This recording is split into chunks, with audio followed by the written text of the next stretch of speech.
সুপ্রিয় দর্শক, আপনারা দেখছেন শুন সুর সামরিক কৌশল জলের মতো হও।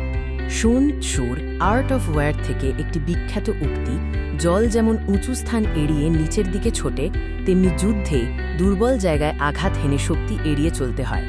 এই উক্তিটি একটি নিখুঁত সামরিক কৌশল বোঝাতে জলকে একটি রূপক হিসেবে ব্যবহার করে, যা নমনীয়, অভিযোজনক্ষম এবং দক্ষ। এই ভিডিওর মূল বক্তব্য হল শক্তি এড়িয়ে যাও এবং শত্রুর দুর্বলতম স্থানে আঘাত হানাও সবচেয়ে কার্যকর কৌশল। এই কৌশল দুটি মূল নীতির উপর ভিত্তি করে তৈরি: শত্রুর শক্তি পরিহার করা এবং তাদের দুর্বল জায়গায় আঘাত হানা। ঠিক যেমন জল স্বাভাবিকভাবেই উঁচু বাধাগুলো এড়িয়ে যায়, একজন বুদ্ধিমান সেনাপতি শত্রুর প্রধান শক্তি, সুরক্ষিত ঘাঁটি বা যেখানে তারা সবচেয়ে প্রস্তুত, সেই এলাকাগুলো এড়িয়ে চলেন। জল যেমন দ্রুত নিচের দিকে ছোটে, তেমনি একটি সেনাবাহিনীকে শত্রুর দুর্বলতম স্থানে মনোযোগ দিতে হবে, যেমন দুর্বল সরবরাহ লাইন, ক্লান্ত সৈন্য বা অরক্ষিত দিক। জলের কোনো স্থির আকার নেই, এটি যে পাত্রে থাকে তার আকার নেয়। যুদ্ধ এর ব্যতিক্রম নয়। আপনাকে অবশ্যই শত্রুর বর্তমান অবস্থার ভিত্তিতে আপনার কৌশল পরিবর্তন করতে হবে। এই সামরিক কৌশলটি বাংলাদেশের ইতিহাসে ১০১ সালের মহান মুক্তিযুদ্ধের প্রেক্ষাপটে কিভাবে প্রযোজ্য ছিল তা দেখা যাক। মুক্তিযুদ্ধের সময় মুক্তিবাহিনী শক্তিশালী পাকিস্তানি সামরিক বাহিনীর বিরুদ্ধে একটি অসাধারণ গেরিলা যুদ্ধের কৌশল অবলম্বন করেছিল। মুক্তিযোদ্ধারা পাকিস্তানি সামরিক বাহিনীর ভারী অস্ত্রশস্ত্র এবং নগরীর শক্ত ঘাঁটিগুলো এড়িয়ে গিয়েছিলেন।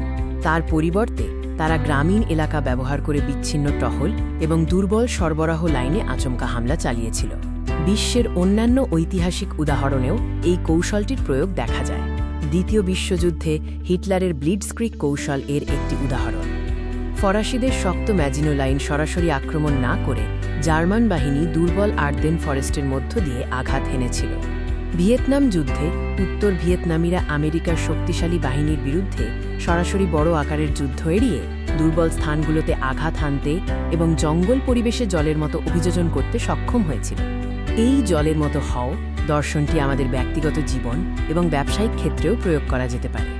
ব্যবসায়িক ক্ষেত্রে এর মানে হল একটি প্রভাবশালী বাজার নেতার সেরা পণ্যের সাথে সরাসরি প্রতিযোগিতা না করা। এর পরিবর্তে এমন একটি গ্রাহক চাহিদা বা বাজার খুঁজে বের করুন যা তারা উপেক্ষা করেছে, সেই দুর্বল স্থানে আঘাত করুন যেখানে কোনো প্রতিরোধ নেই। শুন সুর এই কৌশল আমাদের শেখায় যে নমনীয়তা এবং অভিযোজন ক্ষমতাই সাফল্যের চাবিকাঠি। জলের মতো হন, আপনার লক্ষ্য অর্জনের জন্য সর্বদা পরিস্থিতি অনুযায়ী কৌশল পরিবর্তন করতে প্রস্তুত থাকুন। ভিডিওটি দেখার জন্য ধন্যবাদ। এমন আরও তথ্য পেতে চ্যানেলটি সাবস্ক্রাইব করুন এবং আপনার মূল্যবান মতামত জানাতে ভুলবেন না।